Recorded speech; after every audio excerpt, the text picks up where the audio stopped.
नमस्कार, आदाब। आप देख रहे हैं इंडिया फैक्ट न्यूज़। जैसे कि आपको पता है, मार्च का महीना चल रहा है। 8 तारीख इंटरनेशनल वुमेंस डे के तौर पे मनाया जाता है। तो आज हमारे साथ मौजूद है इंडिया फैक्ट न्यूज़ में मिसेस इंडिया। जी हाँ, आपने सही सुना, मिसेस इंडिया।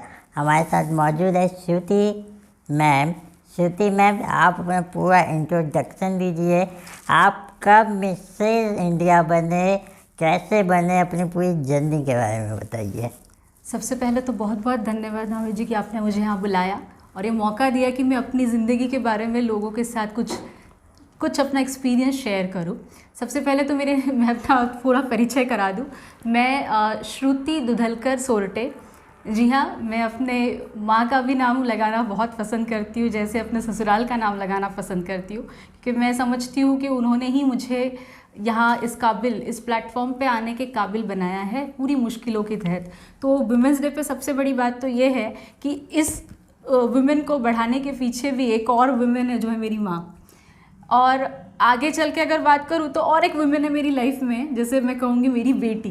तो कहते हैं ना कि माँ ने मुझे शादी होने तक के बढ़ाने के लिए जो एक रहता है वो मॉरल सपोर्ट किया, और जो कम बैक करना होता है कि ज़िंदगी में आप एक लेवल पे आके कहीं अटक जाते हो और फिर लगता है कि नहीं यार, हम तो कुछ और कर रहे थे, हम अब ये क्या करने लग गए हैं। जनरली औरतों के साथ ये होता है, आप ये बात समझ सकते हैं कि शादी के बाद हम लोग कहीं उलझ जाते हैं। फिर मेरी बेटी जब मेरी लाइफ में आई तो उसने मुझे एक नई किरण, नई आशा की किरण जगाई मेरे मन में और कहा कि नहीं, अब और आपको फिर से अपनी ज़िंदगी को जीना है। और इसीलिए मैंने कहा कि वुमेंस डे पे और दो ऐसी वुमेन है मेरी ज़िंदगी में जो इस वुमेन को खड़ा करने के लिए बहुत ज़्यादा कारणिक है, ऐसा मैं मानूंगी। और रही बात मेरी लाइफ की स्टोरी की, तो कहते हैं ना, संघर्ष हर किसी के जीवन में होता है, और बिना संघर्ष के आपको मिली हुई कोई भी उपलब्धि किसी काम की नहीं है। तो मैं सबसे पहले यही जानना चाहूँगा, अभी जो आपके सर के ऊपर ताज है जी मिसेस इंडिया का, जी 2018 में आपको मिला था। कहाँ से मिला, कैसे मिला, कैसी उसकी जर्नी गई, पहले मैं वो जानना चाहूँगा। उसके बाद मैं अपने दर्शकों को आपकी लाइफ की जर्नी के बारे में बताना बिल्कुल चाहूँगा। बिल्कुल। 2018 मेरी बच्ची को अराउंड 2 साल हो चुके थे, और एक कहते हैं ना कि आफ्टर प्रेगनेंसी आप अपनी बॉडी को लेकर बहुत ज़्यादा सोच में पड़ जाते हो। अक्सर सारी लेडीज़ के साथ ये होता है कि मैं कैसे दिख रही हूँ, या मैं अभी क्या, मैं मोटी हो गई हूँ, या ये अलग अलग दिमाग में आपके विचार आते ही हैं। बट मैं भगवान की दया से और खुद योगा और इन सब चीज़ों को कंटिन्यू करने की वजह से थोड़ा ठीक थी। और ये मेरा बचपन का सपना था कि ये ताज सर पे चढ़े। तो मैंने जब मैं एक 15-16 साल की हुआ करती थी, तब भी मैंने मिस इंडिया के लिए ट्राई किया था। बट हाइट के कम होने की वजह से मैं फाइनल राउंड्स में सिलेक्ट नहीं हुई थी। और सबसे बड़ी बात कि मैं एक छोटे से गांव से आती हूँ, जहाँ से मिस इंडिया के बारे में सोचना भी एक बहुत बड़ी मुश्किल चीज़ है। नाम जानना चाहेंगे? मैं हूँ हिंगन घाट से। अच्छा। वर्धा डिस्ट्रिक्ट में, जो उसको गांधी जिला कहते हैं, वहाँ से हूँ। और वहाँ ऐसा कुछ खास कर कुछ था नहीं। डांसिंग का शौक़ हुआ करता था, एक्टिंग का शौक़ हुआ करता था, तो सोचा चलो मिस इंडिया भी बन जाते। वो जब क्राउन की जो एक चमक होती है वो कहीं ना कहीं हर लड़की को अट्रैक्ट करती है, तो मुझे भी करती थी। और मैंने कोशिश की। ये बात और है कि किसी कारणवश, जैसे मैंने कहा, मेरी हाइट कम थी, तो मैं फाइनल्स में सेलेक्ट नहीं हुई। तो मैम, ये कब की बात है जब आपकी हाइट कम थी, बता रहे हैं? ये करीबन 1999 की बात होगी। उस समय की बात है, 99 2000 के बाद। उस समय आपकी हाइट कितनी थी और अभी आपकी हाइट उस समय मेरी हाइट कुछ 15-16 साल की हुआ करती थी, कुछ 5 फीट की हाइट थी। और तब का क्राइटेरिया था कि 5'2" हाइट चाहिए मिस इंडिया में जाने के लिए। फिर आज तो खैर हाइट का तो क्राइटेरिया बहुत बढ़ गया है मिस इंडिया में जाने के लिए। लोग कहते हैं कि 5'8", 5'10" हाइट हो तो आपको लेंगे, अदरवाइज़ लेंगे ही नहीं। तो ये हुआ करता था, मतलब मॉडलिंग फील्ड में इन सब चीज़ों की बात होती है। बट जब वो तो एक रह गया ड्रीम। कोशिश की थी ज़रूर, पर तब भी कोशिश की थी कि चलो कोशिश तो करते हैं। अब फिर अपने अपने काम में लग गए, पढ़ाई, शादी, बच्चे, अपनी खुद की पर्सनल प्रोफेशनल लाइफ, और ये सब करते करते फिर अचानक से एक सुनने में आया कि एक कॉन्टेस्ट होने जा रहा है। फेम की तरफ से एक कंपनी थी जो ऑर्गेनाइज़ कर रही थी मिसेस इंडिया। 2018 की बात है ये। तो यूँ ही चलो देखते हैं, ऑडिशन दे के देखते हैं, अगर सिलेक्ट हो गए तो लेट्स सी, ऐसा करके वो बस अप्लाई कर दिया, ऑडिशन हो गया, सिलेक्ट हो गए। उसके पहले भी मैंने एक ऑडिशन दिया, उसमें रिजेक्ट हुई थी। अच्छा। मतलब ऐसा नहीं है कि मैं गई और मैं सिलेक्ट होगी, मैं रिजेक्ट हुई थी। और वो ऑडिशन में जब गई थी तो मैं यही देखने गई थी कि एक्चुअली ये लोग चाहते क्या है, क्योंकि मैंने जब दिया था तो उसको दे के अराउंड 20 साल का एक अरसा बीत चुका था। तो मैंने सोचा कि नहीं, मैंने पहले दे के देखना चाहिए, और फिर उससे अनुभव लिया और फिर खुद को प्रिपेयर करके फिर ऑडिशन देने गई और एक ही शॉट में सेलेक्ट हो गई। उसके बाद धीरे धीरे करके उसके जो पड़ाव थे कि आपको अलग अलग राउंड्स के थ्रू जाना है, तो वो करते गए। और एट ए टाइम क्या हुआ ना, मुझे और भी दूसरा एक कॉन्टेस्ट था, उसका भी मौका मिला। तो वो कॉन्टेस्ट की शुरुआती दौर जो था वो ऑनलाइन था, और उसके बाद में वो ऑफलाइन में गोवा में उसका मेगा इवेंट होने जाने वाला था, जिसमें महिमा चौधरी जी आने वाली थी। तो उसमें भी मैंने एक ही टाइम पे दोनों कॉन्टेस्ट में पार्टिसिपेट किया। और जब भी ये ताज आता है तो उसके साथ जिम्मेदारी आती है, तो उसके चलते पहले से सोशल वर्क में थी, बट इसके चलते सोशल वर्क में और ज़्यादा आने का मौका मिला। तो मैं चाहती थी कि आवाज़ बनूं, और ये ताज को देखते हुए लोगों की आवाज़ बनना काफ़ी आसान हो जाता है। तो बस वो 2018 का दौर था, और बस कॉन्टेस्ट के सारे राउंड शुरू हुए। डांसिंग बहुत पसंद था, तो राउंड में डांसिंग किया। अच्छा लगा कि काफ़ी सालों बाद फिर से उस स्टेज पे, उस मंच पे हम लोग अपने आप को, अपनी प्रतिभाओं को दिखा रहे हैं, और उससे हमें देखकर काफ़ी लोग इंस्पायर हो रहे हैं। हमें देखने के बाद कई लेडीज़ लोग मुझसे बाद में मिलती थी, वो कहती थी कि हम कैसे आगे आए। और मैं पढ़ाती भी हूँ, तो स्टूडेंट्स मेरे वो भी इंस्पायर हुए कि मैम आप कैसे कर लिया ये। तो थोड़ा सा कहीं ना कहीं मुझे लगता है कि शायद वो एक था कि जिसके चलते मैं चाहती थी कि ये क्राउन ज़रूर सर पे आए, ताकि लोगों की भी हिम्मत बढ़े, जो मेरे जैसे चाहते कि करना है बट कर नहीं पाते। तो बस, और वो एक ज़िद थी तो इसे जीत लिया, और वो ज़िद पूरी हुई और इस क्राउन के रूप में सर पे सजी हुई है।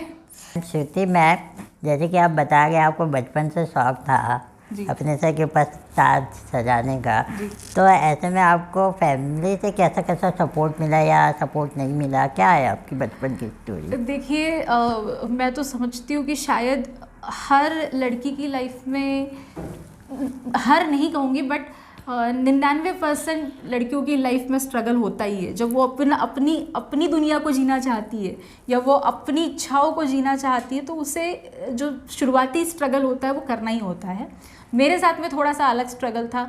मैं बचपन से ही एक्टिव रही हूँ। हाँ, ये बात और है कि मेरे पेरेंट्स बहुत ज़्यादा अर्निंग नहीं थे, नहीं थे, बट फिर भी एक ज़रूर था कि उनका ये था कि बेटा आप जो चाहती हो वो करो, कोशिश करो उसे अचीव करने की। तो उन्होंने कभी भी पीछे नहीं खींचा, ये एक सबसे इम्पॉर्टेंट बात है। वो मुझे हर जगह सपोर्ट करते थे, यहाँ तक कि मैं आपको एक किस्सा सुनाती हूँ। मेरे फादर, मैं करीबन एक 12-13 साल की हुआ करती थी उसी समय, एक 7th-8 में थी, तभी मेरे फादर की डेथ हो गई। उसके बाद में मेरी माँ और मैं और मेरे भैया भी उस समय किसी एक्सीडेंट के शिकार हो गए थे, तो वो भी बेड रिडन थे। तो पूरी जिम्मेदारी घर की हम दोनों पे ऊपर ही थी, दोनों महिलाओं के ऊपर। महिला दिन है तो स्ट्रेंथ क्या होती है, वुमेन पावर, वो अभी आप समझ सकते हैं कि ऐसे सिचुएशन में एक 8th स्टैंडर्ड में पढ़ने वाली बच्ची ने एक डिक्लेरेशन दे दिया कि इसके आगे जो भी होगा या मैं मेरी ज़िंदगी में जो भी करूँगी वो मैं किसी के भरोसे पे नहीं करूँगी, या उसके लिए मैं मेरी माँ को भी परेशान नहीं करूँगी, वो सब मैं करूँगी। तो मैंने मेरी फाइनेंशियल सिक्योरिटी की जिम्मेदारी और मेरी घर की भी जिम्मेदारी खुद के सर ले ली। और आप यकीन माने नहीं मानेंगे कि मैंने मेरी ज़िंदगी की पहली जॉब 13 साल की उम्र में शुरू की।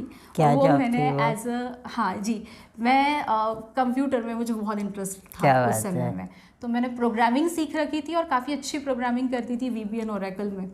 तो एक कंप्यूटर इंस्टीट्यूट था जिनके पास मैं सीखी थी, तो उन्होंने कहा कि आपका बहुत अच्छा हैंड है, अगर आप चाहो तो हमारे यहाँ पढ़ा सकती हो। ये कब की बात है? ये 1999 की बात है। 1998 जी। तो उस समय ओरेकल, हाँ ओरेकल उस समय आया हुआ था। जी जी।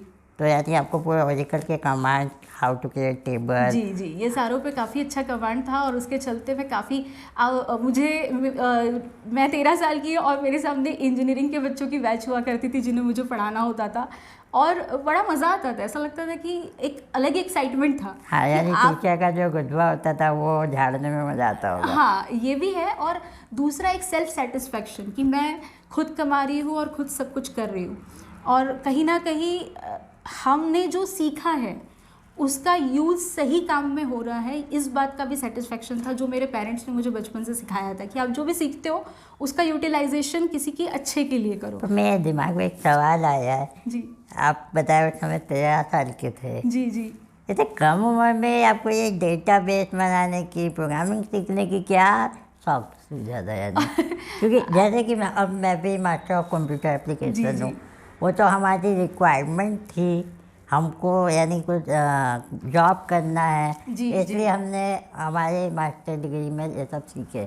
बट आप 13 साल की उम्र में ये सब प्रोग्रामिंग सीखने का क्या शौक चढ़ा था आपको? एक्चुअली क्या होता था कि कहते हैं ना कि एक इंसान के अंदर एक छोटा सा कीड़ा होता है, इसकी एक होता है कि नहीं मुझे कुछ करना रहता है।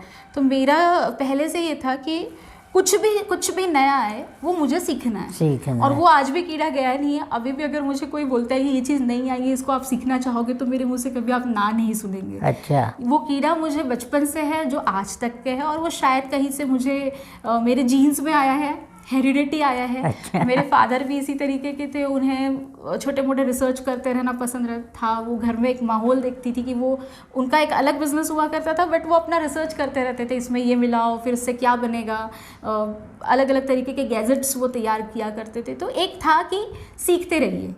तो उस समय पे जब वो कंप्यूटर्स आया और पता चला कि नहीं बच्चे कर सकते हैं, उस समय जस्ट शुरुआत हुई थी और काफ़ी कम बच्चे करते थे, नहीं मुझे करना है। तो पहले मुझे कहा गया कि एक छोटा मोटा वो आप थोड़ा नहीं वो माइक्रोसॉफ्ट वर्ड या एक्सेल ऐसा कुछ कर लो। बोली नहीं मुझे तो पूरे 1 ईयर का कोर्स ही करना है और मैं करके दिखाऊंगी आपको। और हुआ ये, आप बिलीव नहीं करेंगे नानी जी कि मैं कंप्यूटर को ज्वाइन करी हूँ। हाँ। उसके 1 महीने बाद में मेरे नाना जी की डेथ हुई और वहाँ से 1 महीने के बाद मेरे फादर की डेथ होगी। तो एक समय ऐसा था कि मैं खुद एक अलग ही जोन में थी कि मैंने मेरे फादर को खोया है और एट द सेम टाइम मैंने एक बड़ा अमाउंट एक बड़े कोर्स में इन्वेस्ट कर रखा है एट द एज ऑफ 13।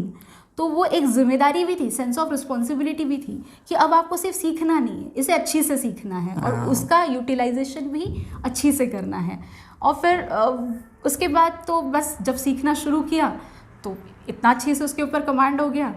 और वैसे भी मुझे ऐसा लगता है कि बचपन में हम लोग कुछ ज़्यादा फोकस्ड होते हैं अगर हम किसी चीज़ पे फोकस करते हैं तो, और थोड़ी सी कहते हैं कि जिम्मेदारियाँ भी कम होती है उस समय में, तो हमारा फोकस एक जगह लग भी जाता है। तो बस ऐसी, और वो सीखने का जो कीड़ा वो आज भी है जो मैं आपको कह रही हूँ। तो अभी भी मुझे वो रहती है खुजली कि ये कर लिया जाए, वो कर लिया जाए, ये सीख लिया जाए। तो उसके चलते वो सब मैंने सीखा था। आप यानी सीखने की भी शौकीन है, सिखाने की भी शौकीन है। आप एज ए टीचर भी काम कर रहे हो, ट्रेनर भी काम कर रहे हो। उसके अलावा आपका मैंने सुना है कि प्रोडक्शन हाउस भी है।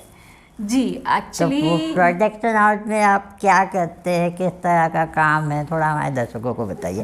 एक वुमेन्स के अंदर इतनी सारी स्पेशलाइजेशन हो सकता है, आइए जानते हैं। जी ऐसा है कि कहते हैं ना कि नॉलेज इज़ पावर, या आप अगर आपकी एजुकेशन बहुत बड़ी बैकबोन होती है जो आपको स्ट्रेंथ देती है। तो जैसे मैंने आपको कहा कि मेरे फादर की डेथ होगी, उसके बाद सबका एक्सपेक्टेशन था कि ये कंप्यूटर्स में बहुत अच्छी है तो या तो इंजीनियरिंग में जाएगी, या इसका मेडिकल में भी अच्छा नॉलेज है तो मेडिकल में जाएगी। तो मैंने PMT भी क्रैक कर ली थी। बट चलते चलते ये हुआ कि मुझे वहाँ नहीं जाना था। मुझे ये था कि मुझे थोड़ा बिजनेस में इंटरेस्ट था, तो वो भी बचपन से ही था क्योंकि फादर को बिजनेस करते हुए देखती थी तो लगता था मैंने भी बिजनेस करना है, क्योंकि किसी की नौकरी करने में मज़ा नहीं आ रहा था। ऐसा लग रहा था नहीं खुद का कुछ हो और हम किसी को रोज़गार देने की ये रखें। तो उस समय तो मैंने शुरुआत की, मैंने नहीं, बट कुछ भी करने से पहले, किसी को नौकरी देने से पहले खुद को नौकरी करना ज़रूरी है ताकि समझ में आए कि लोगों की ज़रूरतें क्या है और क्या हो रहा है। तो मैंने जॉब तो शुरू हो चुकी थी, फिर कॉलेज टाइम में भी जॉब किया, काफ़ी मीडिया के साथ जुड़ी रही, बहुत सी चीज़ें की और थिएटर किया, काफ़ी नाटक किया, छोटे छोटे वीडियो एल्बम्स, म्यूज़िक एल्बम्स में परफॉर्म किया, कुछ धार्मिक मूवीज़ बनी उसमें मैंने एक्ट किया। और वो ज़माना ऐसा था कि कॉलेज था, कॉलेज के साथ में आपका जॉब करो और ये सब चीज़ों में मज़ा आता था तो कर लेती थी। बट वो मज़ा कहीं ना कहीं मेरे दिमाग में घुसते गया और मुझे ऐसा लगा कि नहीं, फ्यूचर में मैं इसमें कुछ अच्छा कर सकती हूँ। ये जो मुझे अभी नॉलेज आ रहा है इसको मैं, हो सकता है कि अपकमिंग जो टैलेंट है उन्हें प्लेटफॉर्म देने के लिए यूटिलाइज़ कर सकती हूँ। तो मेरी पढ़ाई जब ख़त्म हुई, पढ़ाई मैंने बीकॉम किया, फिर एमबीए किया। उस समय मैं एक चंडीगढ़ की कंपनी में पोस्टेड थी, तो थ्रू आउट इंडिया घूमती थी। उसके चलते फिर मैंने एमबीए के बाद में एलएलबी किया, एलएलएम किया, फिर एमकॉम किया। उसके बाद में नेट सेट क्वालिफाइड किया एमकॉम में। ऐसे जो पढ़ाई करती गई, तो ये इसीलिए था कि ये बिज़नेस का एक डेवलप करने की कोशिश कर रही थी कि उस फील्ड का नॉलेज आए कि आपको बिज़नेस तो करना है और साथ में अपनी हॉबी को लेते हुए बिज़नेस करना है। आपकी टोटल कितनी क्वालिफिकेशन होगी लगभग? ऐसा समझ लीजिए, जैसे मैंने कहा कि सीखने की बहुत ये होते हैं, तो मैंने सारी ही चीज़ों में कुछ ना कुछ कर रखा है। जैसे मैंने नेचुरोपैथी में डिग्री ले रखी है, तो डॉक्टर्स की भी डिग्री है। मेरे ख्याल से आप अभी एलएलबी भी कर गए हैं इस वक्त। एलएलएम मेरा हो चुका है, मेरे पास में ऑफिशियली लाइसेंस है, मैं प्रैक्टिस कर सकती हूँ। जी हाँ, पीजी कर रखा है उसमें भी, बिज़नेस लॉज में। अगेन वो मैंने बिज़नेस लॉज में ही किया है क्योंकि बिज़नेस में इंटरेस्ट था। और अब फिर जब ये टाइटल जीता, उसके बाद देखा कि इस क्षेत्र में काफ़ी अपॉर्चुनिटीज़ हैं और हमारे यहाँ के बच्चों को वो अपॉर्चुनिटी शायद मिल नहीं पाती। हर बच्चों के मुंबई पुणे जाने की ताकत नहीं होती है या वो चैनल नहीं होता है। तो क्यों ना यहाँ कुछ किया जाए, अपने यहाँ के लोगों के लिए कोई प्लेटफॉर्म तैयार किया जाए। तो उस थॉट के साथ में मैंने 2019 में समर्था इवेंट्स, मेरी बेटी का नाम समर्था है। अच्छा जी, जिसका मतलब होता है कैपेबल, कुछ भी करने की शक्ति रखने वाली। तो वही मैं कहती हूँ कि औरत की शक्ति ऐसी ही होती है कि वो कुछ भी कर सकती है। तो समर्था इवेंट्स एंड सिने प्रोडक्शन नाम से एक कंपनी मेरी दोस्त के साथ मिलके मैंने इस्टेब्लिश की। और फिर उस कंपनी के पहले लॉन्च शो में हम लोगों ने इंडिया लेवल पे Prince and princess of India बच्चों के लिए शो लिया। और मेरी कंपनी का जो मोटो रहता है वो हमेशा ये रहता है कि जो मैंने करते आई हूँ बचपन से, कि सीखो और उसको फिर आप लोगों की भलाई के लिए यूज़ भी करो। और एट द सेम टाइम जो पिछड़े हुए नहीं कह सकती हूँ, बट जिनके ऊपर हमारा ध्यान नहीं जाता है, उनके ऊपर भी ध्यान दीजिए, चाहे फिर वो कोई भी हो। ज़रूरी नहीं है वो कोई औरत हो या ज़रूरी नहीं है वो कोई अनाथ हो, बट जो भी आपको ऐसा लगता है कि वो पिछड़ा हुआ है, फिर वो एक राह चलता मुसाफिर भी हो और उसे प्यास लगी है तो कम से कम पानी पिला दो। ये छोटा सा जो एक कृत्य होता है, इतना भी आप कर लोगे तो आपको कहते हैं ना जन्नत नसीब है। तो ये जो छोटी सी एक भावना है वो सारे ही शोज़ में हमारा पाया होती है। और हमारी कंपनी इसी तरीके की इवेंट्स लेती है जिसमें फैशन के साथ साथ, ग्लैमर के साथ साथ कोई ना कोई सोशल कॉज ज़रूर छिपा रहेगा। और जो भी मूवीज़ बनती है उसमें भी इसी तरीके की चीज़ें हम लोग फाइंड आउट करते हैं। मूवी से याद आया, आप के प्रोडक्शन हाउस में अभी मूवी बनी है या बनने वाली है? अभी हमारी एक्चुअली कुछ मूवीज़ प्रोसेस थी, जिसका स्क्रिप्टिंग और सारा कुछ हो चुका था। फिर हम सबको पता है कि लॉकडाउन जैसे ही लगा तो हमने सारे प्रोजेक्ट्स रुकवा लिए। और सबसे इम्पॉर्टेंट बात कि हमारी मूवीज़ में जो मेन कास्टिंग थी वो बच्चों की थी। अच्छा। तो इस सिचुएशन में बच्चों के साथ हम कोई रिस्क नहीं लेना चाहते थे, इसीलिए फिर हमने उस प्रोजेक्ट को थोड़ा सा होल्ड पे रखा है। जैसे ही थोड़ी चीज़ें नॉर्मल होती है तुरंत शूटिंग चालू हो जाएगी। सारा सेटअप रेडी है, बस शूटिंग शुरू करना है। अच्छा। जी हाँ, बच्चों की कास्टिंग भी हो रखी है। जो हमारे बच्चे जीते थे उन्हीं बच्चों में से कुछ बच्चे उसके अंदर परफॉर्म करने वाले हैं। आप अभी कुछ वर्कशॉप भी रखा है थे ट्रांसजेंडर लोग के लिए, वो क्या था? जी हाँ, एक्चुअली बीच में जैसे मैंने कहा कि हर किसी को इक्वल राइट है। अब लॉ बैकग्राउंड से तो ये तो कहूँगी कि यहाँ भी औरत और मर्द की बात नहीं आती है, तो एक ट्रांसजेंडर जो बात चलती है जिसके बारे में कोई बोलना नहीं चाहता है, बट मैं समझती हूँ कि उनके लिए कोई अलग से कंपटीशन लेने के बजाय अगर हम उन्हें मेन स्ट्रीम कॉम्पिटिशन में ला सके तो वो बहुत ज़्यादा अच्छी बात होगी। ओके। तो जैसे हमारे बच्चे कंपटीशन में पार्टिसिपेट करती है, हमारी बड़े पार्टिसिपेट करते हैं, जैसे मिस इंडिया होती है, मिसेस इंडिया होती है, या फिर बच्चों के लिए किड्स के कंपटीशन होते हैं, तो उन्हीं के साथ क्यों ना एक ही प्लेटफॉर्म पे उन्हें भी लाया जाए, ये कॉन्सेप्ट है। और इसके साथ में हम जल्दी एक शो लेके आने वाले हैं और उसका लॉन्च भी मैं डिक्लेयर करूँगी, बट उससे पहले अभी हम लोग एक लॉन्च ले रहे हैं। अच्छा। ये वुमेंस डे के उपलक्ष्य में ही, और उसकी लॉन्चिंग भी हम लोग वुमेंस डे के दिन ही कर रहे हैं। क्या है वो? वो एक शो, वो एक ऐसा कॉन्टेस्ट है जिसके अंदर हम चाहते हैं, अभी क्या होता है सर, मुझे क्राउन चाहिए था, ऐसी कई औरतें जिन्हें क्राउन चाहिए होता है, या ऐसी कई औरतें होती कि जिनकी इच्छा होती कि मैं जाऊँ, बट होता क्या है, एक डर होता है कि मुझे तो नहीं आता, मैं कहीं नहीं गई हूँ, फिर मैं इतना पैसा कैसे खर्च करूँ, मैं ये ऐसे कपड़े कैसे पहनूँ। तो मैं लोगों तक ये कहना चाहती हूँ कि ये आप क्या पहन रहे हो, या आप कैसे दिख रहे हो, या आपके पास पैसा कितना है, इससे कई ज़्यादा ज़रूरी है कि आप अपनी बात से समाज में कितना बड़ा परिवर्तन ला सकते हो। तो इसी के चलते हम एक छोटा सा फोटो कम पर्सनैलिटी कॉन्टेस्ट ले रही है सारी महिलाओं के लिए। ओके। अब इसमें कोई एज का बाइंडिंग नहीं है, बस इतना कि महिलाओं के लिए है।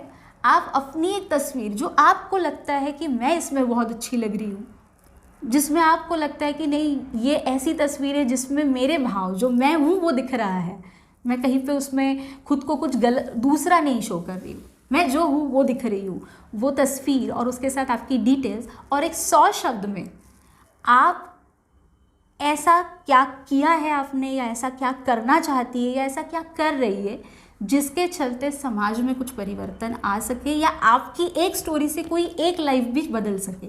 ये उन्हें 100 शब्दों में हमारे पास भेजना है।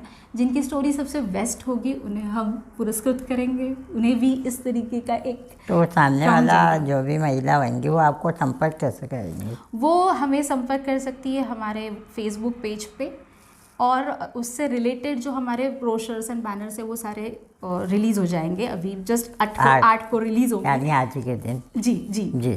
तो आज वो बस रिलीज़ हो जाएगा, शायद हमारे इसके बाद वो रिलीज़ हो जाए। तो हम कोशिश करेंगे कि मैम की जो भी फेसबुक लिंक होगी वो हमारे चैनल स्क्रीन में आज चले।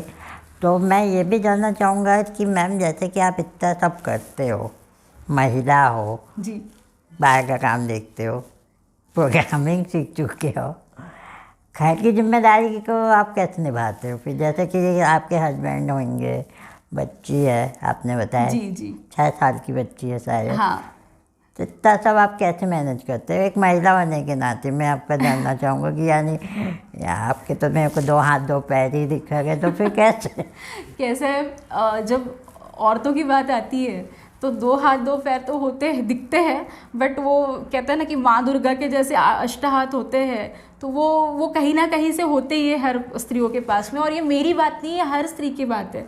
मतलब मैं ये नहीं कहूँगी कि मैं बाहर नौकरी करती हूँ या मैं बाहर काम करती हूँ इसलिए घर की मेरी जिम्मेदारी ख़त्म हो जाती है। मैं ये भी कहूँगी कि जो हाउसवाइफ होती है ना, जो घर में काम करने वाली महिला है, उसके भी 8 हाथ होते ही है। वो बेचारी भी सुबह से लेकर, बेचारी नहीं बोलूँगी, बट वो उनका जो एक चलता है ना रूटीन, तो वो करना ही होता है। उल्टा मैं तो कहूँगी कि उनका काम कुछ ज़्यादा होता है, क्योंकि उनसे अपेक्षाएं बढ़ जाती है घर में रहने वाले हर इंसान की। जैसे हम लोग तो काम अपना ठीक है भाई, खाना बना लिया, हस्बैंड का टिफ़िन भर दिया, वो चले गए, फिर बच्चे का है, बच्चा स्कूल जा रहा है, उसका टिफ़िन भर दिया, वो जा रहा है, उसका सब कर दिया, फिर अपना उठाओ अपन भी चले जाओ। बट जो घर में रहने वाली महिला, उसके पीछे तो दिन भर चलते ही रहता है, हर किसी की ख्वाहिश है। बट कहीं ना कहीं वो स्त्रियों में पता नहीं बचपन से डाल दिया जाता है कि आपको ये करना ही है। बट एक यहाँ पे मैं ये चीज़ ज़रूर कहूँगी कि मैं भले ही मेरी शादी एक कंजर्वेटिव फैमिली में हुई है, मतलब उनका थॉट प्रोसेस ऐसा नहीं है कि ये सब करना चाहिए या ये सारी चीज़ें बड़ी अच्छी है, बट जो मेरे हस्बैंड हैं वो इस चीज़ को लेकर काफ़ी पॉजिटिव है। ओके। उनका ये सोचना है कि मतलब जो सोच होनी चाहिए कि एक महिला और एक पुरुष दोनों अलग नहीं होते। अगर वो दोनों साथ में नहीं अपनी गाड़ी को चलाएंगे तो सृष्टि में कोई भी चीज़ बैलेंस नहीं रहेगी। ओके। तो कहीं ना कहीं आज की ज़रूरत है कि महिला और पुरुष दोनों को ही कंधे से कंधा मिला के काम करना ज़रूरी हो गया है, क्योंकि आपको खुद की एक आइडेंटिटी होना ज़रूरी है। तो उसके चलते अगर मैं एक महिला और मैं काम कर रही हूँ तो मैंने जैसे घर की जिम्मेदारी उठाई है, वैसे कुछ हद तक के मेरे हस्बैंड ने भी घर की जिम्मेदारी उठाई है। अच्छा। मतलब ये मैं सारी महिलाओं से ये भी कहूँगी कि कई बार हम लोग ना टेकन फॉर ग्रांटेड लेते हैं कुछ चीज़ों को, हम लोग ये अपने सिर पे बोझा ढो लेते हैं कि ये सब मुझे ही करना है। अगर मैं नौकरी भी कर रही हूँ या मैं अगर बाहर काम भी कर रही हूँ ना, तो फिर भी ये जो घर का है ना, ये मुझे ही करना है, क्योंकि हमारे बचपन से लड़कियों को यही बताया जाता है कि तुम्हें घर तो संभालना ही है, फिर तुम बाहर जाके जो करना है करो। बट कहीं ना कहीं जब हमारे यहाँ बेटी हुई, आपको जानकर खुशी होगी कि मेरी बेटी खुद 8 मार्च को हुई है। तो आज मेरी बेटी का बर्थडे भी है। तो जब वो हुई तो हम दोनों के दिमाग में पहला यही सवाल आया कि लड़कियों को बाहर के लोगों से विमेन एम्पावरमेंट की या फेमिनिज्म की ज़रूरत नहीं है। उन्हें अगर आपको स्ट्रॉन्ग करना है तो आपको घर से ही वो चीज़ करनी होगी। तो वो चीज़ उसे हम लाइव दिखाते हैं कि भाई पापा भी खाना बना सकते हैं, मम्मा भी खाना बना सकती है, पापा भी कपड़े धो सकते हैं, मम्मा भी कपड़े धो सकती है। ये ज़िंदगी जीने के जो बेसिक ज़रूरतें होती है उसमें लड़की या लड़के जैसा कुछ नहीं होता है, वो सबको सिमिलरली आनी चाहिए। तो बेसिक जो लाइफ जीनी होती है वो आनी ही चाहिए, वो चाहे लड़का हो या लड़की हो। तो इसके चलते क्या होता है कि हमारी जो घर की गृहस्थी है वो बिल्कुल बैलेंस हो जाती है। सही कहा आपने। तो मैम आपने बहुत कीमती समय इंडिया फैक्ट न्यूज़ को दिया है, पर जाने से पहले मैं आपसे जानना चाहूँगा कि जैसे कि अहमदाबाद में आयशा नाम की बच्ची ने खुदकुशी कर ली अपने परिवार वालों से तंग आके, हस्बैंड से तंग आके, तो उस तरह की महिलाओं को आप क्या संदेश देना चाहेंगी? जाते जाते ये मेरा आखिरी क्वेश्चन है। मैं बस एक ही संदेश देना चाहूँगी कि अगर आप चाहती है, और ये महिलाओं के लिए नहीं हर किसी के लिए लागू होता है, अगर आप चाहती है कि आपके ऊपर अत्याचार ना हो तो शक्ति आपको अपने अंदर ढूंढनी होगी। बाहर से आपकी कोई मदद नहीं कर सकता है। मदद उसी की जा सकती है जो खुद की मदद करना चाहे। तो कहीं ना कहीं आपको अपने, जब आप पे मुसीबतें आ रही है तो कहीं ना कहीं आपको अपने अंदर की दुर्गा को जागृत करना होगा, आपको अपने अंदर की शक्ति को जागृत करना होगा। और जान देना ये किसी भी कंडीशन में, चाहे कितनी भी बदतर ज़िंदगी हो, किसी भी कंडीशन में जान देना ये सही नहीं है। मैं इसके खिलाफ़ हूँ। मुसीबतें आती है, हर किसी के साथ होती है, ये चीज़ें हमारे साथ भी हुई है, बट इसका मतलब ये नहीं कि आप जान दे के सब चीज़ खुली कर दिया। आपके पीछे आपसे जुड़े लोग भी हैं जो आपके लिए पीछे रोएंगे, वो आपको मिस करेंगे। आप तो अपने ज़िंदगी से निकल जाएंगे, बट बाद में जब आप कहते हैं ना कि जब आप जन्नत से देखोगे तो आपको भी दुखी होगा कि आपके पीछे आपके अपने रो रहे हैं। तो जान देना तो बिल्कुल भी मैं नहीं समझती हूँ कि किसी भी कीमत में सही है।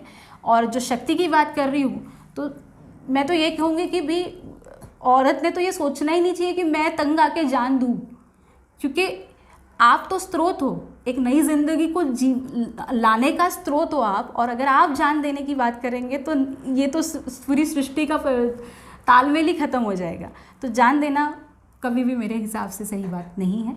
और ऐसे जब घटनाएं होती है तो मैं ये नहीं कहूँगी कि उसमें प्रोटेस्ट किया जाए या कोई बहुत ये किया जाए, बट हाँ, ये कहीं ना कहीं हमें आत्मपरीक्षण करने की ज़रूरत है कि हमारी बेटियाँ या हमारी औरतें ऐसा कदम क्यों उठाती है, क्योंकि उन्हें कहीं ना कहीं जो उनके अंदर की शक्ति है उसे जानने के लिए कहीं ना कहीं मौका नहीं मिलता। मैं नहीं कहूँगी कि कोई मौका नहीं देता, बट वो मौका उन्हें ढूंढने के लिए कहीं ना कहीं, जब से मैंने कहा कि बचपन से ही वो चलते आता है कि तुम्हें ये देखना है, तुम्हें ये करना है, तुम्हें वो करना है, ये जो चीज़ें हैं ये लाद दी जाती है, जिसके चलते वो एक पॉइंट पे आके उनकी सोचने की शक्ति जो है कि मैं नहीं कर पाऊँगी, ये आ जाती है।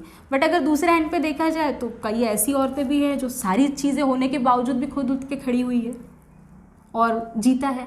अगर हम इसी के कॉन्ट्रारी में अगर मान्या सिंह की बात करें, जो अभी मिस इंडिया के रनर अप में जीती है, जो एक ऑटो रिक्शा चालक की बेटी है, अगर उन्हें देखा जाए तो उन्होंने भी अपनी ज़िंदगी में स्ट्रगल करके ही आ गया है। वो 14 साल की उम्र में घर से भागना, मुंबई की सड़कों पर अकेले रहना एक लड़की होते हुए और सारी मेहनत करते हुए आज उस खिताब को हासिल करना और लोगों को इंस्पायर करना, तो वो भी लड़की है और वो भी मुसीबतों से आई है और वो भी पुराने ख्यालातों के बैकग्राउंड से ही उठ के आगे आई है।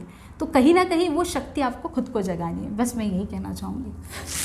चलिए मैम, आपने इतना कीमती समय दिया इंडिया फैक्ट न्यूज़ के लिए, इसलिए बहुत बहुत धन्यवाद। और जाने से पहले हमारे चैनल को सब्सक्राइब लाइक करना ना भूलें। और अगर आपकी कोई प्रतिक्रिया है प्रोग्राम को लेकर तो नीचे कमेंट बॉक्स में कमेंट करके आप अपनी प्रतिक्रिया दे सकते हैं। उम्मीद करते हैं आज मैम से मिलके कई महिलाओं को प्रेरणा मिली होगी कि कैसे स्ट्रगल किया जाता है, कैसे एक महिला इतनी सारी चीज़ें हैंडल कर सकती हैं, बहुत सारी चीज़ें बताने में टाइम उम्मीद करते हैं। तो इसी के साथ हमें दीजिए इजाज़त। मैं नाविद आजमी, धन्यवाद। हमारा चैनल सब्सक्राइब करें और बेल बटन दबाना ना भूलें।